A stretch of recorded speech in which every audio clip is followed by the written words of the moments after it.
사도행전 21장 1절부터 보시겠습니다.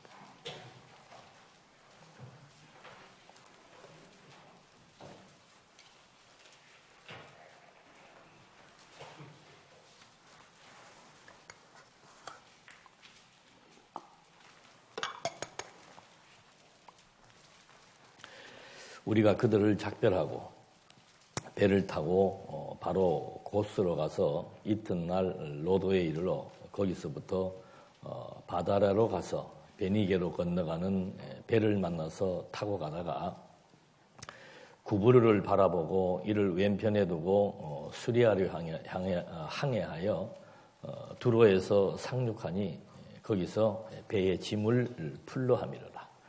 제자들을 찾아 거기서 이레를 머물더니 그 제자들이 성령의 감동으로 바울더러 예루살렘에 들어가지 말라 하더라.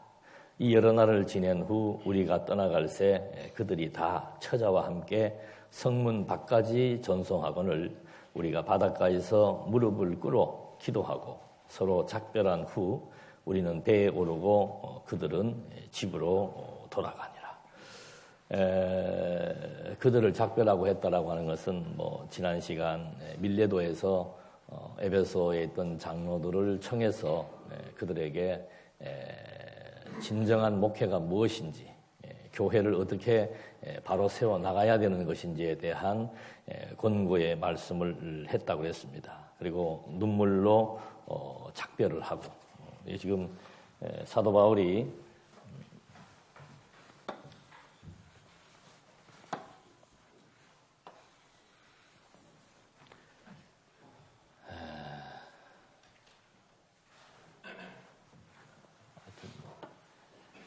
여기에서 이제 밀레도입니다. 여기에서 이렇게 보면서 이렇게 와서 여기 두로, 가이사랴, 예루살렘 이렇게 이제 크게 등장하는 도시들이 있습니다. 그러니까 사도 바울이 여기에서 복음을 전하고 그리고 여기에서 복음을 전하고 다시 이제 또 여기가 에베소 교회입니다. 에베소 지역에 와서 한 3년 가까이 하나님의 나라를 전파하고 에베소 교인들이 만류함에도 불구하고 하나님께서 바울에게 사명을 주었습니다. 예루살렘에 가고 이 예루살렘에서 이제 이쪽에 있는 로마에 가서 복음을 전하라고 하는 사명을 주었죠. 그러니까 바울은 처음부터 하나님의 부르심을 받을 때부터 바울은 유대인이지만은 이방인에게 복음을 전하도록 하나님께서 그렇게 사명을 주었기 때문에 바울은 그 사명에 의해서 이제 로마를 가기 위해서 예루살렘으로 일단 모든 것들을 재정비하기 위해서 온 거죠. 그래서 여기 지금 모였는데 여기에 이제 몇 사람들이 같이 모여서 사도 바울에게 성령이 감동해가지고 예루살렘을 가지 말라고 얘기합니다. 성령이 일치적으로 다 똑같은 마음을 주기도 하지만 어떤 분들에게는 가지 말라는 감동을 주기도 하고 가장 중요한 것은 사도 바울 자신이죠. 바울에게는 죽음을 불사하더라도 가고자 하는 그런 이제 마음을 준 겁니다. 그러니까 예루살렘을 왜 가지 말라고 그랬나 하면은 벌써 저렇게 3차 전도 여행을 다니면서 바울이 그 유대인들이 그 중요하게 여기고 있는 몇 가지 그 문제가 있습니다. 그래서 그 사람 유대인들은 사도 바울이 우리 유대 백성들을 무시하고 있고 율법을 무시하고 있고 성전을 지금 우습게 여긴다. 이런 소문들 때문에 이 유대인들은 이제 사도 바울이 나타나면은 이제 한번 이제 죽이려고 그렇게 마음을 먹고 있습니다. 예수님도 결국은 처형당하게 되는 동기가 뭐였나 하면 성전이었습니다. 그러니까 성전에서 막 장사하는 사람들이 있었는데 그 사람들을 지금 이제 완전히 채찍으로 환전상들, 돈 바꾸는 사람들, 그다음에 그 양이나 이런 그 재물을 파는 사람들, 이런 사람들이 주변에 많았었는데 이제 그 사람들을 다 쫓아내고 하는 그 사건이 빌미가 되었죠. 오늘도 예수님이 이 성전을 새롭게 개혁하지 않았으면은 큰일 날 일이에요. 지금 성전 뜰에서 11시 예배 시간 전에 지금 한바탕들 하고 상기가 돼가지고 물건 고르느라고 상기가 돼가지고 이렇게 앉아 계시면은 이게 그 당시 같으면 큰일 날 일이죠. 그래서 그런 그 성전의 문제가 결국은 당시에 그 바리새인들 그리고 정치적인 지도자들의 눈에 거슬리게 되었고, 네가 뭔데 여기서 지금 도대체 채찍을 휘두르고 장사하는 사람을 내쫓느냐. 그러니까 그 제사장들이나 율법사들 바리새인들에게는 성전에서 장사하는 것이 이권입니다. 저도 아까 성전세를 좀 받아볼까 싶어서 나갔더니 뭐 주는 사람도 없고, 그 사람들은 성전에서 장사하는 대신에 장사의 이익금을 성전세를 내야 돼요. 그래서 그게 이제 하나의 결국은 성전을 빙자한 비리가 되고, 부정부패의 요인이 되고, 그래서 성전에서 드리는 제사에 대한, 온전한 제사에 대한 정신보다는 제밥에 더 정신을 쏟을 수밖에 없는 오늘 한국교회 현상도 마찬가지입니다. 본질인 이 진리를 전파하는 것보다는 외형을 키워나가고, 결국은 돈으로 성직도 매매하게 되고, 뭐 이런 별의별 일들이 지금 다 발생하고 있는데, 하여튼 이 성전은 유대인들에게 있어서 굉장히 중요한 의미가 있고, 그 성전에서 행동 때문에 예수님도 결국은 두 번째 예루살렘에 내려갔을 때 체포당하게 되는 겁니다. 지금 사도 바울도 마찬가지예요. 다니면서 계속해서 그 율법의 문제, 성전의 문제, 그 다음에 유대인을 경시한다라고 이게 전부 다들 오해를 하고 있는 거예요. 실체적인 것이 뭔지를 모르니까 그분들이 그런 오해를 해서 이제 바울이 나타나기만 하면은 이제 죽이려고 벼르고 있는. 그래서 지금 바울 주변에 가까운 사람들이 막 눈물을 흘리면서도 제발 좀 예루살렘에 가지 마라 이제 그렇게들 만류를 하고 있는 겁니다. 근데 아무리 만류를 해도 이미 사도 바울의 마음에는 죽기를 각오한 거예요. 그래서 어떤 얘기가 어떤 명분이 있어도 이제 서로 작별하면서 바울은 갈 길을 떠납니다. 7절. 두로를 떠나 항해를 다 마치고 들레마에 이르러 형제들에게 안부를 묻고 그들과 함께 하루를 있다가 이튿날 떠나 가이사라에 이르러 7 집사 중 하나인 전도자 빌립의 집에 들어가서 머무르니라. 그에게 딸 넷이 있었는데 처녀로 예언하는 자라. 여러 날 머물러 있더니 아가보라 하는 한 선지자가 유대로부터 내려와 우리에게 와서 바울의 띠를 가져다가 자기 수족을 잡아매고 말하기를 성령이 말씀하시되 예루살렘에서 유대인들이 이같이 이 띠 임자를 결박하여 이방인의 손에 넘겨주리라 하거늘 우리가 그 말을 듣고 그곳 사람들과 더불어 바울에게 예루살렘으로 올라가지 말라고 하니. 이번에는 그 예언자들이 나타나가지고 그 빌립의 딸, 이 빌립은 초창기 스데반이 순교할 때 바울이 스데반의 순교에 같이 가표를 던지고 앞에 나가서 막 스데반을 죽이는 사람들의 옷을 들고 있는 이제 그런 장면이 있었는데 그때 같이 이 사도 바울을 보았던 그 빌립입니다. 그래서 그 빌립은 거기 있다가 이디오페라로 내려가는 그 내시를 만나서 세례를 주는 그런 일들이 있는데 한 20여 년 전에 벌써 이 빌립은 사도 바울을 알고 있죠. 그래도 이미 이제 이 사람이 전향을 했고 그리스도인이라고 하는 사실을 알고 복음을 전파한다는 것을 알고 이제 저 두로에서 밑에 떨어진 가이사라 지방으로 왔을 때 빌립이 좀 여유가 있었던 모양이죠. 거기에 머물렀는데 딸 4명이 시집도 안 가고 다 이렇게 예언을 하고 또 그 동네에서 또 특히 예언의 능력이 있는 한 선지자가 와가지고 예언을 하는데 사도 바울의 그 띠를 풀러가지고 온몸을 꽁꽁 이렇게 묶으면서 지금 성령께서 나에게 이렇게 예언을 해주는데 너 예루살렘 가면은 이렇게 꽁꽁 묶힌다. 그러니까 그 꽁꽁 성령의 예언이 맞습니까? 틀립니까? 맞지요. 꽁꽁 묶여질 것을 이렇게 지금 예언을 해주는 겁니다. 그러면서 올라가지 말라고 권하는 겁니다. 그래서 그 사람들에게 역사한 성령은 거기까지. 바울이 예루살렘에 가면은 뭐 한다? 죽는다. 이제 그 다음에 또 사도 바울에게 또 성령이 역사합니다. 보십시다. 바울이 대답하되 여러분이 어찌하여 울어 내 마음을 상하게 하느냐. 사도 바울도 지금 예루살렘에 내려가면 자칫하면 죽을 수도 있다라고 하는 것에 대해서는 충분히 인지를 하고 있습니다. 그런데 자꾸 또 그렇다고 해서 사도 바울이 가면은 매 맞고 죽을 것이 뻔한데 잘 가라고 손 흔들 수도 없는 상황이고, 서로 아픈 상황이 돼서 그렇게 만류하면서 울면서 바울을 붙드니까 바울이 마음이 아프죠. 무서워서 아픈 게 아니고 정말 마음이 아픈 그런 마음 속에서 그러나 나는 주 예수의 이름을 위하여 결박당할 뿐 아니라 예루살렘에서 죽을 것도 각오하였노라 하니 그가 고난을 받지 아니하므로 우리가 주의 뜻대로 이루어지이다 하고 그쳤노라. 신앙인의 태도예요.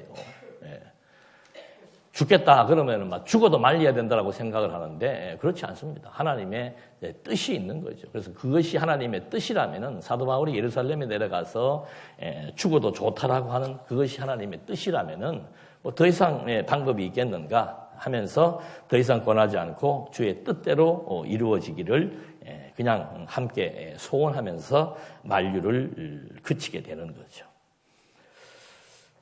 중요한 것은 이런 신앙심이라고 하는 것이 사도 바울에게만 주어지는가? 여러분들은 예수를 왜 믿습니까? 한번 생각을 해봐야 될 필요가 있죠. 현대인들이 왜 예수를 믿는가? 우리는 또 뭐 진리 하고 있는데 여러분들은 그럼 그런 진리를 받아들여서 무엇에 그 진리를 활용하고 있는가? 이건 좀 우리가 생각해 봐야 될 필요가 있습니다. 그 진리가 물론 내 개인의 심령의 평안과 안위도 중요하죠.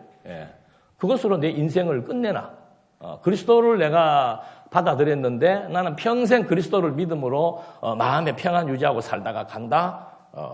그것도 다 신앙 수준 따라 틀리죠. 그런데 우리가 점검해 볼 때 왜 이렇게 바울은 우리하고 똑같은 성정을 가진 사람인데 다메섹에서 그리스도를 만나고 난 이후로부터는 그의 가치관이 완전히 바뀌어버려서 그리스도를 위해서 우리는 그리스도를 믿고 뭐 하겠다는 거예요?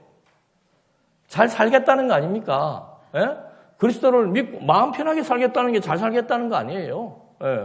뭐 이제 공부를 해보니까는 돈은 이렇게 잘 안 주어지는 것 같으니까 더 이상 돈 문제에 대해서는 집요하게 달라붙지는 못해도 우리가 그리스도를 믿으면은 마음의 평안은 유지하고 잘 살 수 있어요, 없어요? 근데 바울은 살려고 그리스도를 믿은 게 아니고 뭐 하려고요? 우리는 바울의 믿음을 갖지 않기를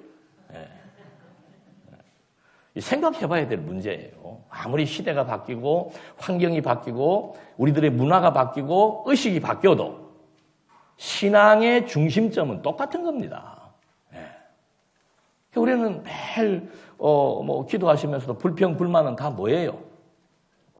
그래도 좀 이렇게 큰 건 아니지만 그죠? 우리가 바라는 건 큰 거 아니잖아.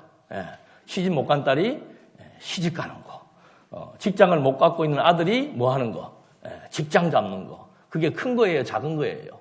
엄청 큰 거죠. 근데 우리는 큰 거는 안 바라는데 하나님, 우리가 더 큰 가치를 알게 되면은 사실은 바울에게 왜 돈이 필요 없겠습니까?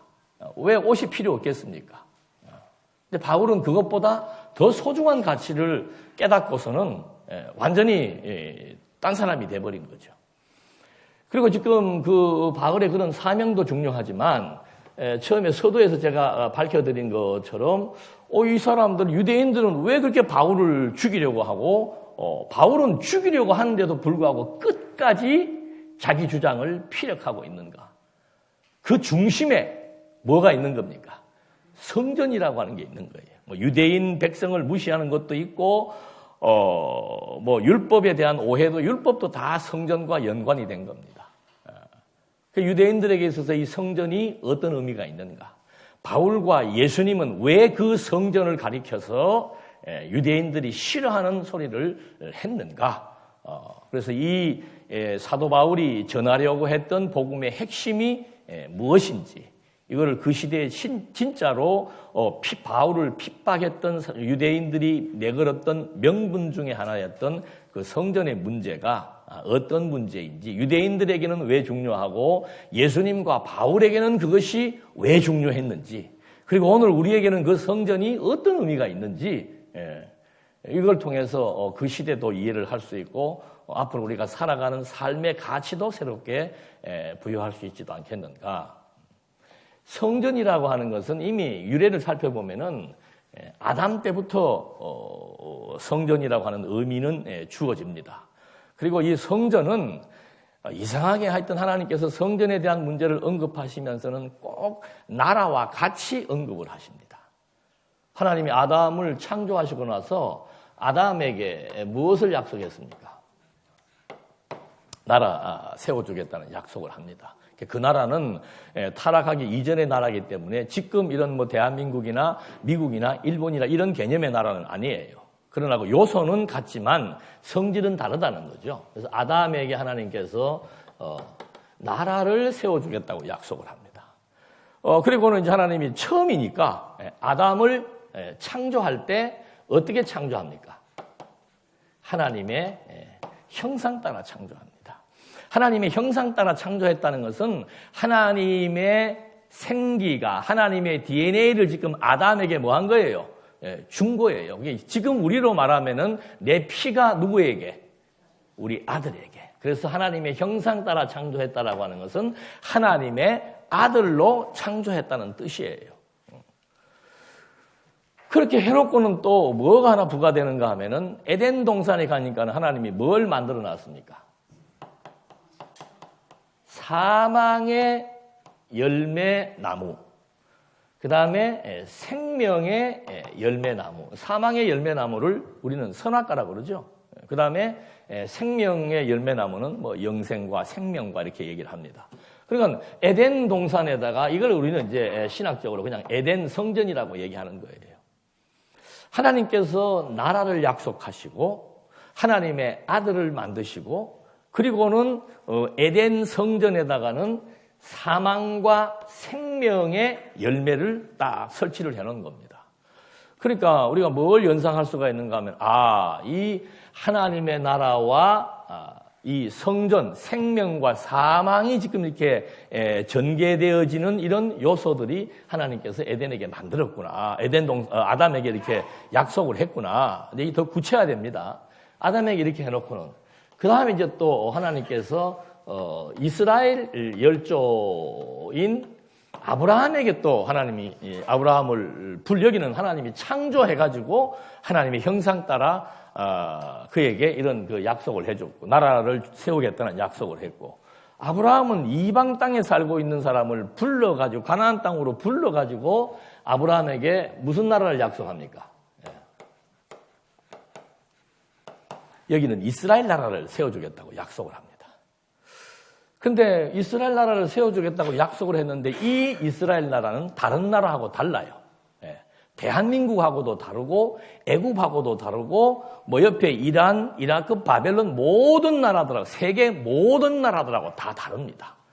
그 다른 특성화된 게 뭔가 하면은 출애굽기 19장 6절에 보니까 하나님의 나라를 12장에다 약속해주고는 이제 애굽에서 번성해서 해방되고 나니까 여기처럼 너희는 누구 백성이다? 내 백성이다. 이거를 강조합니다. 다른 말로 하면 개인으로 말하면 너희들은 하나님의 자녀다. 이스라엘 백성들은 내 백성이다. 나는 너희의 하나님이 될 것이다. 약속을 해줍니다. 그리고는 너희는 무슨 나라가 되는가? 내게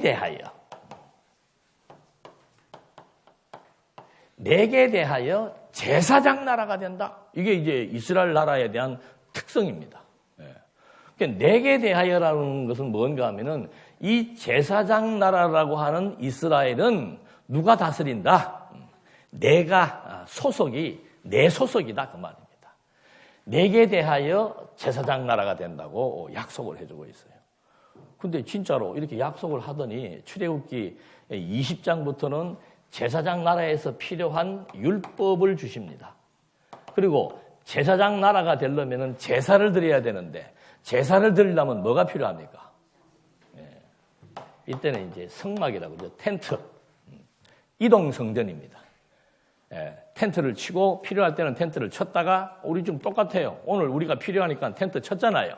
필요 없으면은 다 걷어버리는 거예요. 그래서 여기서는 이제 이 성막, 즉 이동이 가능한 이동 성전을 이제 여기서 하나님께서 명시를 해주는 거예요. 이때가 이제 요게 이제 모세 때 이 약속을 해주는데 요게 지금 저 예수님 오시기 1500년 전이죠.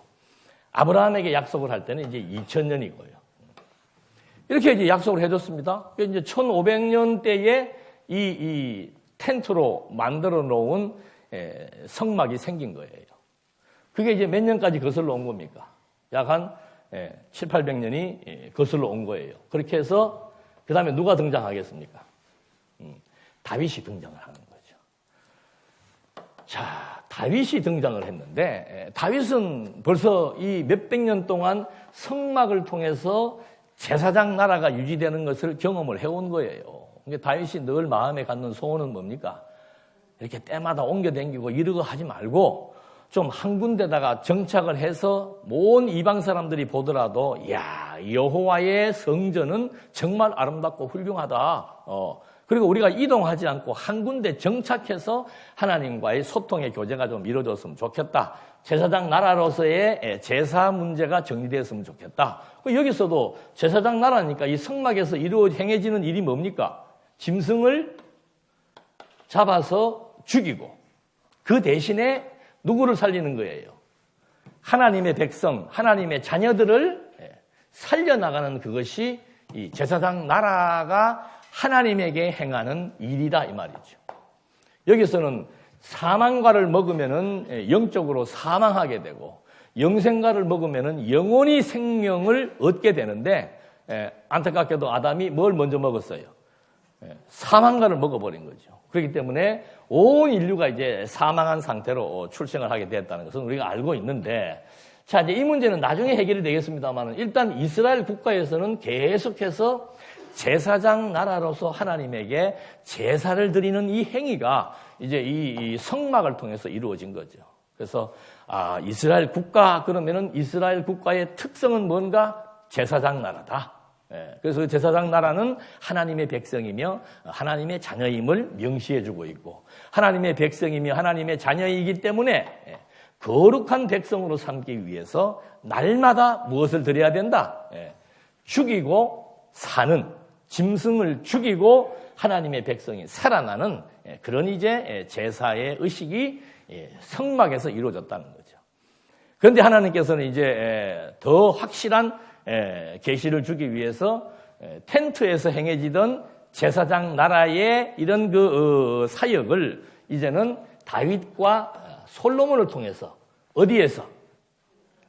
이제는 건물 성전입니다. 이 나라가 제사장 나라에서 행해지는 것이 이동 성전, 성막에서 행해지던 이런 그 제사를 이제는 건물 성전으로 이제 시행을 하려고 하는 거예요. 근데 참 재밌는 것은 뭔가 하면은 이제 나중에 시간 되시면 성경을 한번 찾아보시면 돼요. 사무엘하 7장 13절로부터 15절까지. 그리고 역대기상 지금 찾지 마세요. 역대기상 22장 10절에 보면은 이 건물 성전을 다윗에게 약속하고 솔로몬에게 약속할 때 하나님이 하시는 약속의 말씀이 있습니다. 그 굉장히 중요한 얘기예요. 이 앞에 부분에서 한 것과 같은 맥락의 얘기를 하고 있습니다. 자, 이제는 뭐 다윗에게도 마찬가지고 솔로몬에게 마찬가지고 이 성전을 지어라. 지을 때 무엇을 위하여? 내 이름을 위하여.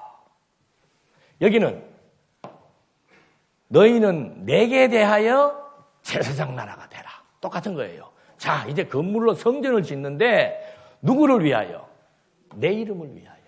그러니까 이 성전의 등기가 누구 거란 얘기예요. 그 말은 다른 말로 하면은 이 성전은 누가 주인이다? 하나님이 주인이다 이 말입니다. 그래서 하나님의 주인이다. 성전은 하나님의 집이다. 성전은 하나님이 주인이다. 그런 말이 여기에서 유래가 되는 거예요. 내 이름을 위해서 성전을 지으라. 이 성전은 내 것이다. 성전이 내 것이니까 이 성전 제사장 나라인 이스라엘 백성들도 나의 것이다. 그래서 여호와의 이름을 걸고 여기에 성전을 건축하게 해줍니다.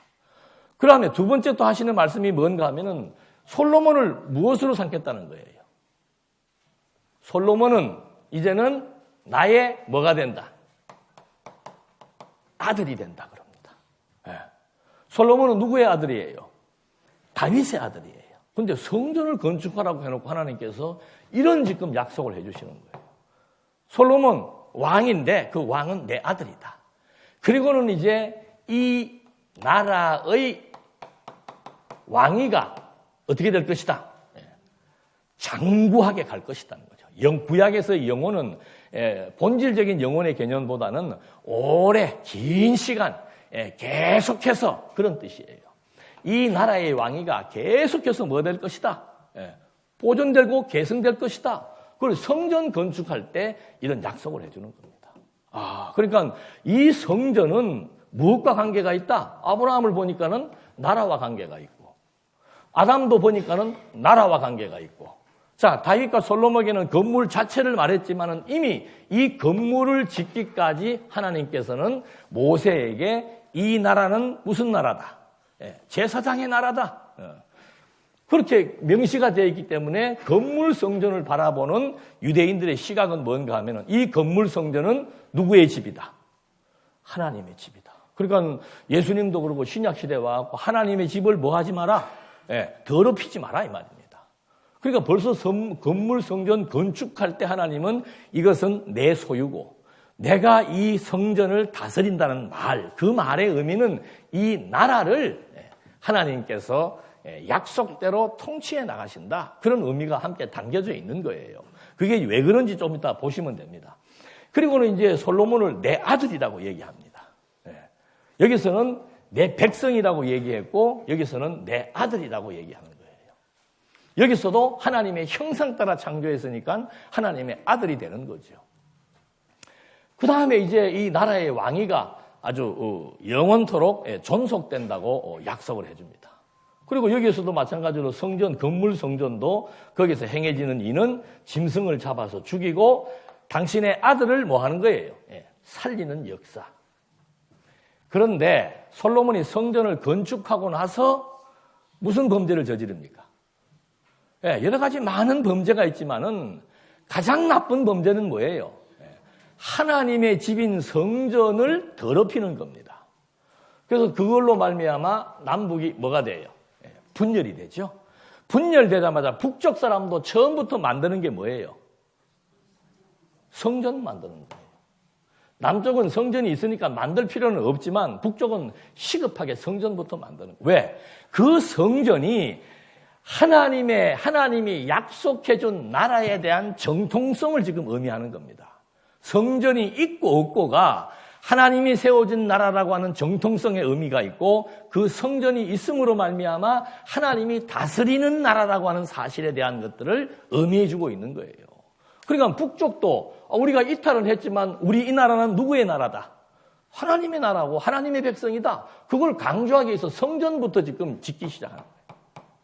남쪽은 성전이 있는데 문제는 뭔가 하면 남북이 지금 다 뭘 해요?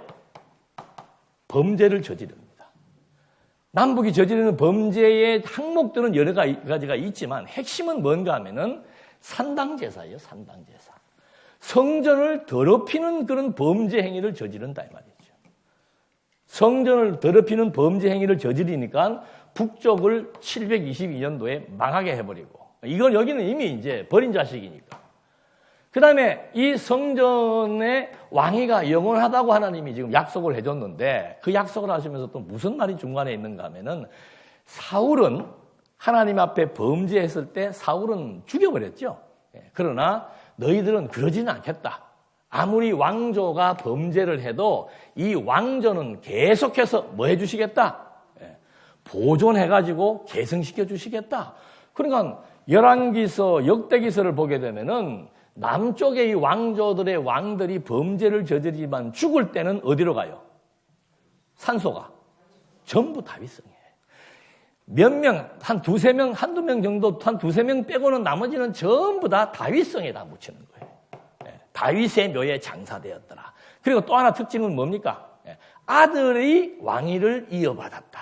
그게 지금 계속 연속되고 있는 거예요. 왜? 여기 지금 아들 약속했거든요. 왕위가 지금 존속된다고 약속을 했거든요. 그래서 이 범죄가 있음에도 불구하고 계속해서 유지되는 것은 뭔가? 제사는 제대로 드리지 않지만 하나님은 뭐 하는 거예요? 당신이 약속했던 대로 아들에게 왕위를 계승시켜주고 그 왕위가 끊어지지 않고 계속해서 존속하도록 섭리해 나가는 겁니다. 그런데 이 500, 600, 9년인지 5년인지 하여튼 이 609년도쯤 돼가지고는 역대기서 후반부에 보니까는 이 이스라엘의 유다의 마지막 왕들인 여호야긴,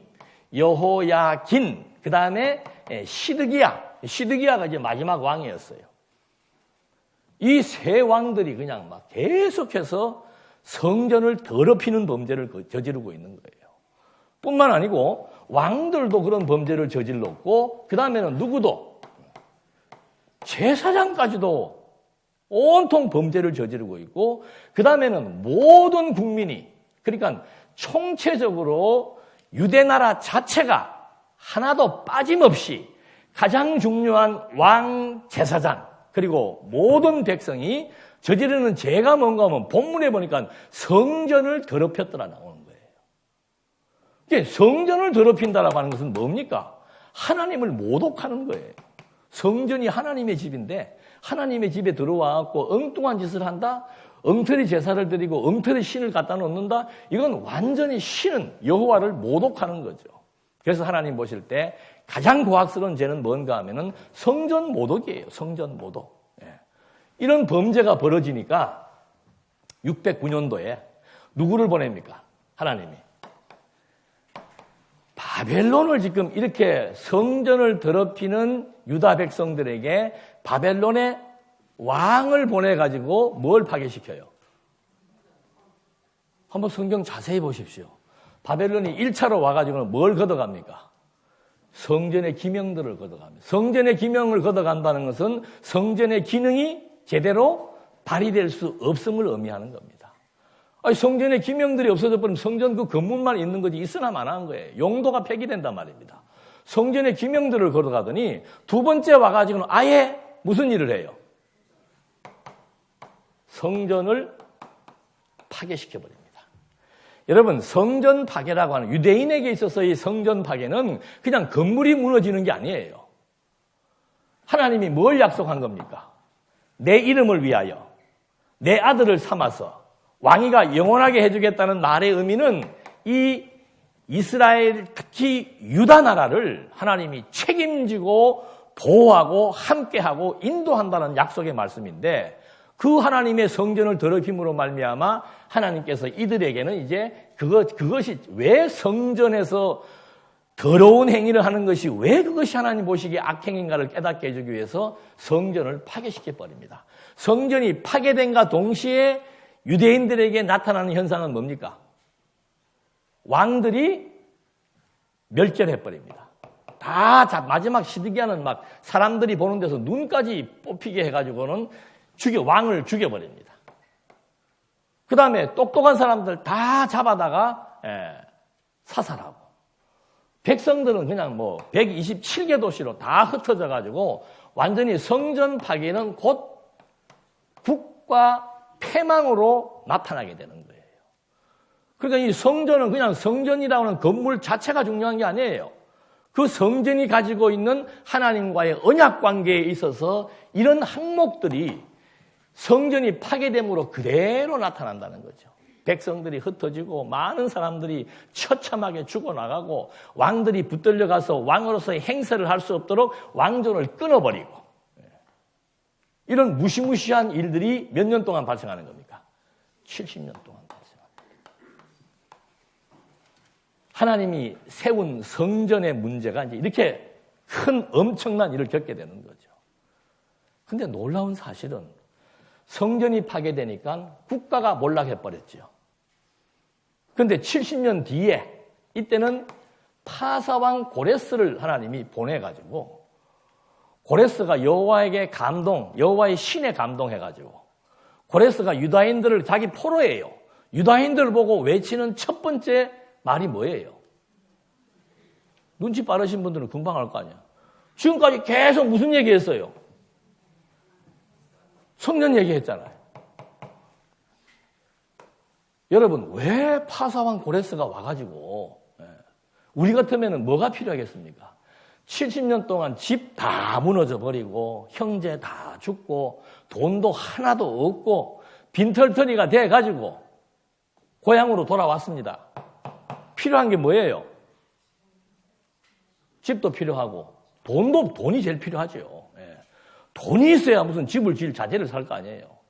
하나님께서 하늘에 무슨 금덩이라도 몇 개 각 지파마다 내려줘가지고 현금을 좀 지어줘가지고 그 현금을 가지고 현실적인 문제를 해결해야 되는데 하나님의 해결 방법은 뭐예요? 파사왕 고레스를 보내가지고 사람들이 생각하고 있는 그런 방식하고는 완전히 동떨어진 무엇을 재건하라. 성전 파괴가 되니까 국가가 파멸해 버렸습니다. 성전이 재건된다라고 하는 것은 무슨 의미가 있겠습니까? 반대로 나라가 회복되는 의미가 담겨져 있는 거예요. 그러니까 유대인들에게 있어서 이 성전은 일반인들이 가지고 있는 어떤 신전하고는 다른 개념이에요. 일반인들의 신전 개념은 그냥 가가지고 신에게 빌고 뭐 이렇게 필요한 거 얻어내고 뭐 바치고 이런 정도로 끝나지만 이건 하나님 백성들 유대인들에게 있어서 성전이라고 하는 것은 아브라함에게 약속한 이 하나님의 나라가 제사장 나라로서 하나님의 소유물이며 하나님에 의해서 정말 존재한다는 것을 각인시켜주는 하나님의 나라이며 하나님의 집이며 하나님의 소유며 하나님의 주권이 그 성전을 통해서 그대로 하나님의 이름을 통한 모든 것들이 지금 다 거기에 함의되어 있는 거라 이 말입니다. 그 중간에 몇백 년 동안 성전의 그 중요성을 몰라가지고 거기에서 아주 더러운 신전을 더럽히는 더러운 행위를 함으로 말미암아 몇백 년을 지금 이렇게 다 이제 교훈을 받은 거예요. 그래서 성전 재건을 명령을 받고 원로들이죠. 솔로몬의 성전이 건축될 때의 그 엄청난 것을 배워왔고 무너지기 전에 성전을 보아왔던 원로들은 성전의 그 무너진 지대를 놓을 때 어떻게 했다 그랬습니까? 그래서 통곡이 나오는 거예요. 그게 우리 잃어버렸던 집 하나 짓는다 그런 것이 아니고 무너진 나라가 성전의 지대를 놓는다는 것은 이제 이 무너진 이스라엘이 무너진 유다가 이제는 회복되는 초석이 바로 뭐였는가 하면은 성전 지대를 놓는 거라 그 말입니다. 그러니까 막 그 성전 지대를 보면서 하나님을 기억할 수 있고 하나님의 사랑을 기억하고 은혜를 기억하고 통치 권세를 기억하고 하나님의 능력을 기억하고 온통 엄청난 것들이 지금 막 그 지대를 보면서 생각이 나는 거 아니에요. 젊은 친구들은 나라가 회복되는 것에 대해서 즐겁고 기쁘고 막 찬송을 부르는 것이고 아까 우리 특성화 때도 마지막 부분에 그 말이 저도 사무치게 찬송한다라고 하는 거. 뼛속까지 사무치게 찬송한다라고 하는 거. 그거는 이 무너지는 과정이 없으면은 나오지 않는 거예요. 그러니까 하나님이 그거 교육을 시키려고 얼마를 지금 교육비로 쓴 겁니까? 성전이 전부 금덩어리입니다. 성전 다 무너뜨렸지요? 유대라고 하는 도시 하나 세우는데 얼마나 많은 돈이 들겠습니까? 그 도시를 다 초토화시켜버리고 자기 백성들을 지금 다 흩어버리면서 많은 피해 대가를 지불하면서까지 하나님이 교육하시는 것은 뭔가? 성전을 통한 하나님이 약속한 하나님의 나라라고 하는 사실을 여기에서 확인시켜 준 거예요. 그랬는데 이게 잘 오다가 예수님 오시기 60년경에 로마가 이 성전을 또 무너뜨리기 시작한 겁니다. 그러니까 이렇게 지금 회복이 되는데 100년이 못 갔다 그랬죠? 말라기서가 지금 예수님 오시기 400년 전 아니에요. 성전이 새로 건축되기 시작이 538년이란 말입니다.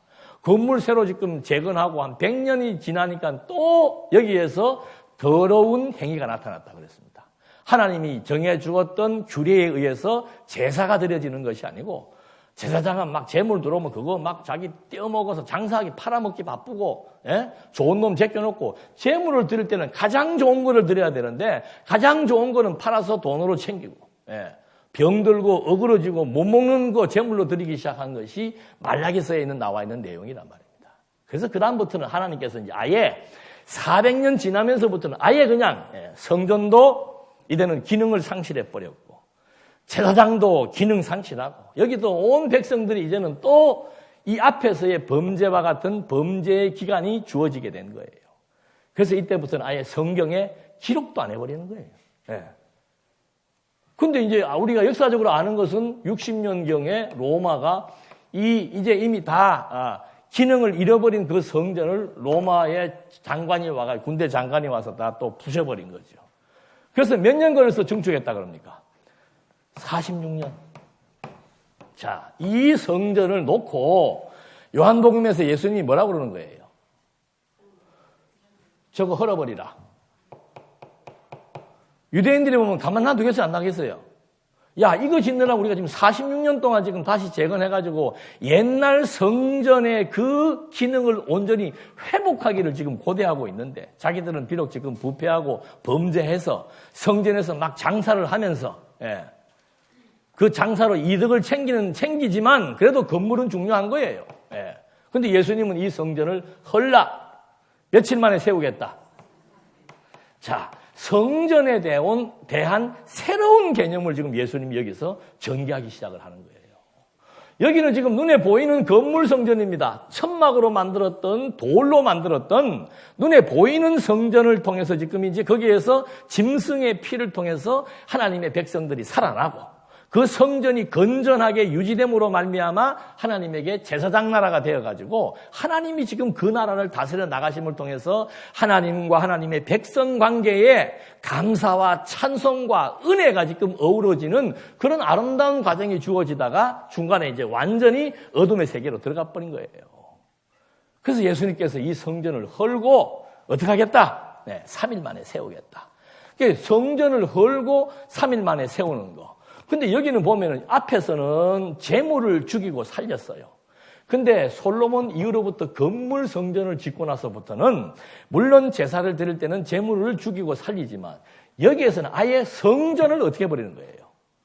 부셔버렸다가 다시 재건하는 역사. 제물을 죽여서 그 피로 하나님의 백성들을 살리는 일이나 성전을 더 큰 역사지요. 성전을 완전히 허물어서 국가를 완전히 다 흩어버리고 파멸시켰다가 다시 성전을 재건함으로 말미암아 나라를 회복시키는 그런 역사나 예수님은 이제 새로운 성전에 대한 새로운 패러다임을 제시하는 거예요. 내가 지금 보여주는 성전은 건물이 아니다는 거죠. 건물 저거 헐어버려라. 이제는 진짜 무슨 성전을 짓겠다? 참 성전을 짓겠다. 참 성전이 뭐냐 하면은 예수님이 직접 건물을 허물어뜨리거나 짐승을 잡아 죽여서 짓는 다시 회복하는 성전이 아니고 당신이 그냥 아예 직접 뭐 하는 거예요? 죽었다가 천하가 보는 앞에서 3일 만에 당신이 직접 부활하시는 역사로 말미암아 참 성전을 완성하시는 거라 이 말입니다. 성전이 완성되어야 성전이 꿋꿋하게 존립을 해야 그 나라가 평안하게 유지되는 것처럼 이제는 건물을 통해서 하나님의 임재가 건물을 통해서 하나님의 통치가 이루어지는 것이 이제는 그리스도의 죽음과 부활을 통한 참 성전은 그리스도의 생명이에요. 그리스도의 생명을 통해서 하나님의 통치가 하나님의 주권이 하나님의 능력이 하나님의 살아계심이 그리스도의 죽음에서 부활하시는 참 생명 성전을 통해서 이제는 실체적인 성전의 새로운 문화가 드러나기 시작한 거라 이 말입니다. 이제는 건물이 중요한 게 아니라 그러잖아요.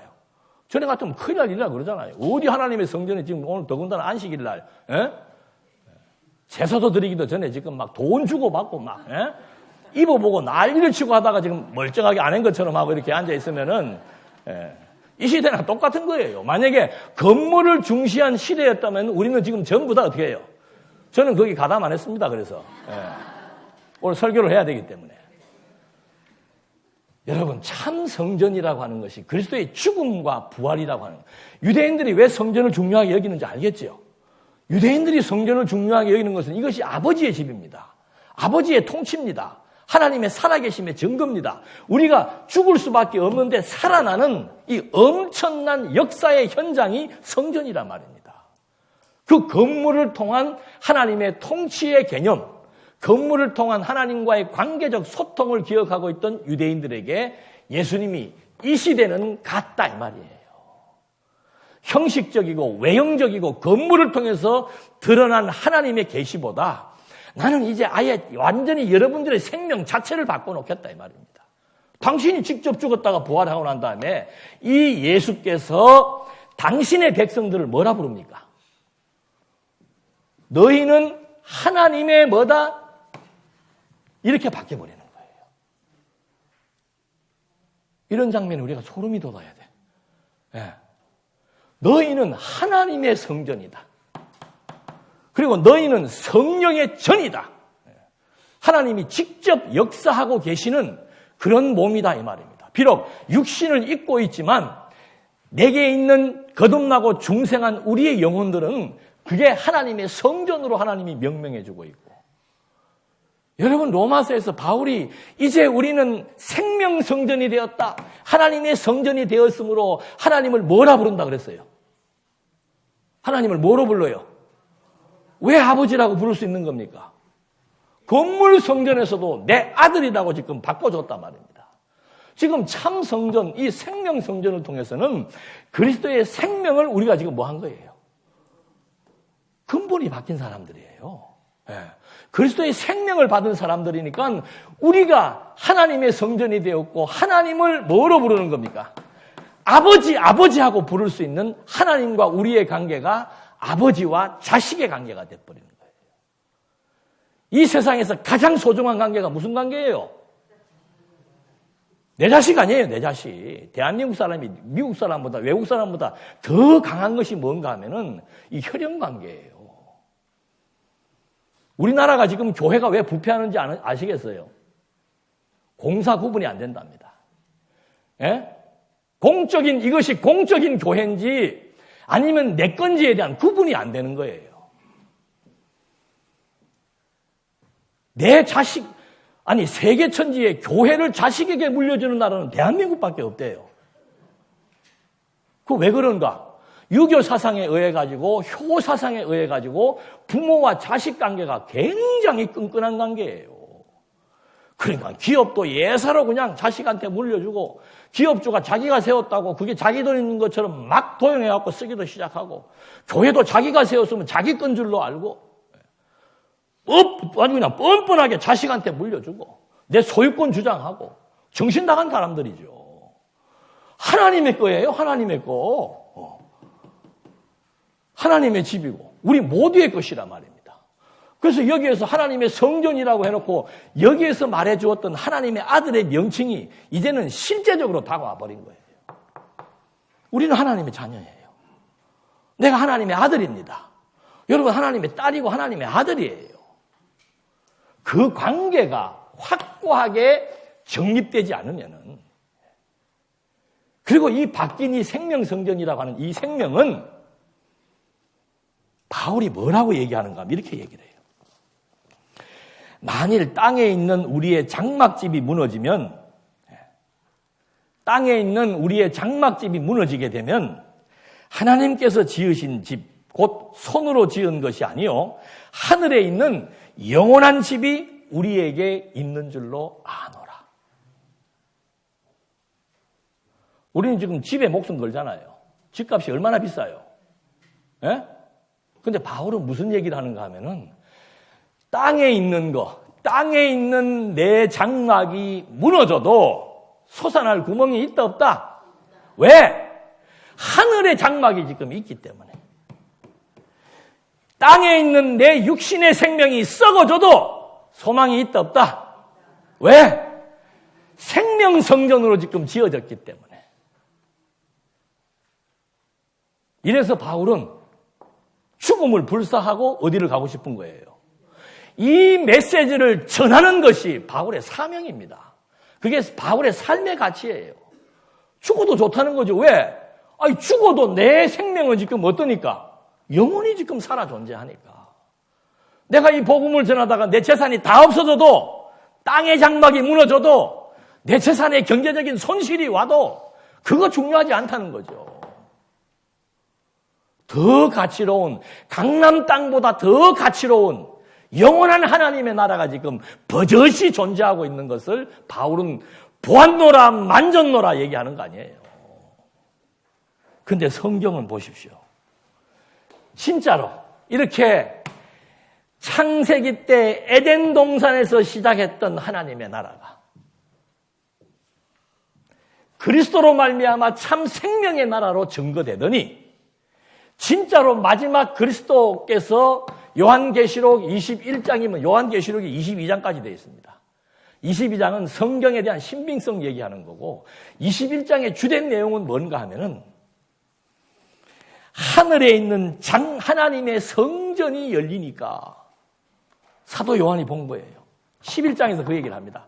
하늘에 있는 하나님의 성전이 열리고 21장에는 내가 또 보니까 새 하늘과 새 땅이 어떻게 해요? 내려오는데 처음 하늘과 처음 땅이 어떻게 돼요? 없어져 버리는 거예요. 우리가 그렇게 중요하게 가치롭게 여겼던 강남 땅이 없어지기 시작을 하고 내 일평생을 지금 두고 싸우면서 마련한 그 집이 어떻게 된 거예요?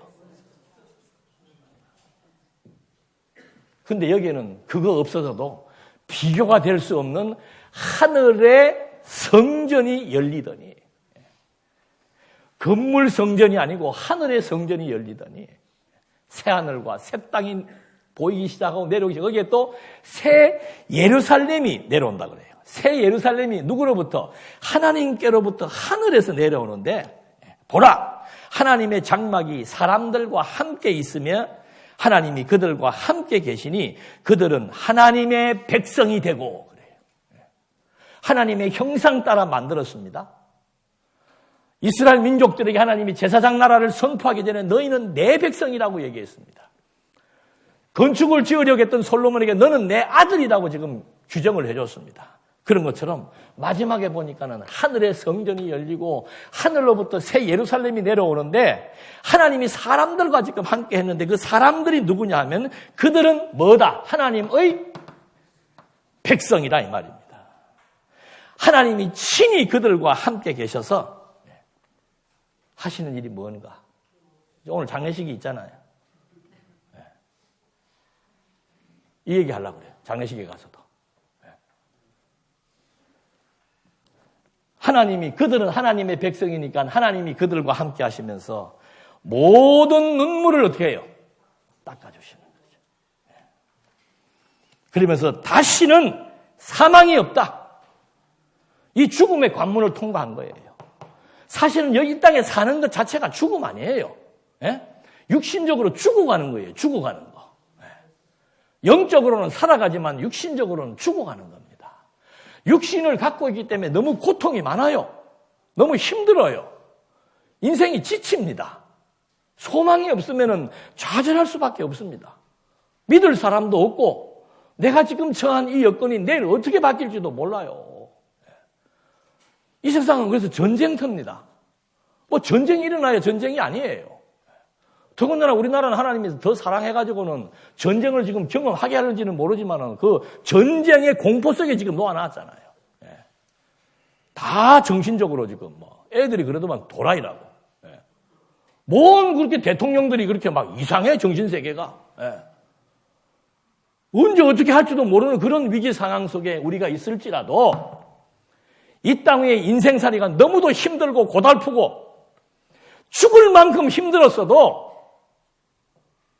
이 장막 걷어버리니까 하나님의 성전이 지금 드러나기 시작하니까 하나님의 백성, 하나님의 자녀들에게 하나님이 함께 하셔서 모든 눈물을 닦아주시면서 이제는 죽음의 고통이 없다. 이제는 육신이 겪어야 되는 마음의 상처나 아픔이나 두려움이나 이런 것들이 이제는 다 사라지게 되고 곡하는 것도 없고 아픈 것도 없다. 다시는 없다고 얘기하고 있습니다. 왜? 이게 처음 하늘과 처음 땅이 걷어짐으로써 이게 다 이제는 지나간 과거가 돼버린 거예요. 연기가 돼버린 거예요. 남는 것은 뭐가 남는가? 실체가 남았단 말이에요. 그 실체가 하나님의 나라라는 거죠. 그 실체가 하나님의 성전이라는 거죠. 그 하나님의 성전이 바로 우리라고 하는 거죠. 우리의 생명이 하나님의 생명을 지금 잊고 살아간다는 사실을 우리는 알아야 되는 거죠. 장막과 하늘 장막의 가치를 비교할 수 있어야 되는 거죠. 어차피 누구나 관문을 통과해야 됩니다. 두려워할 거 없어요. 순간에 불과한 겁니다. 땅에 있는 장막 때문에. 엊그저께 김규영 목사님이 재밌는 구절 하나 발견해가지고 막 말씀을 하시더라. 재물에 날개가 달렸는데, 잠언서에 있더만요, 보니까. 재물에 날개가 달렸는데, 무슨 날개? 병아리 날개가 아니고 무슨 날개? 독수리 같은 날개가 달렸대, 돈에. 우리가 잡을 수 있어요, 없어요? 어리석은 생각하지 말고 살자니까. 돈 쫓아서 살지 말라, 이 말이에요. 그냥 오면은 쓰고, 없으면은 줄여갖고 살고. 저는 쉽게 살아요. 양파값이 비싸다. 그럼 어떻게 하면 돼요? 돈 있으면 사 먹고 없으면은 양파 안 먹는다고 죽나? 나는 뭐 가보르는 거 아무 신경 안 써요. 뭐 배추값이 폭락했다? 안 먹으면 되지 뭐. 그거를 먹어야 된다고 하니까 이제 독수리를 뭐 하는 거예요? 날아가는 독수리를 쫓아가는 인생. 완전히 기지. 그래서 인생이 탈진하는 거예요.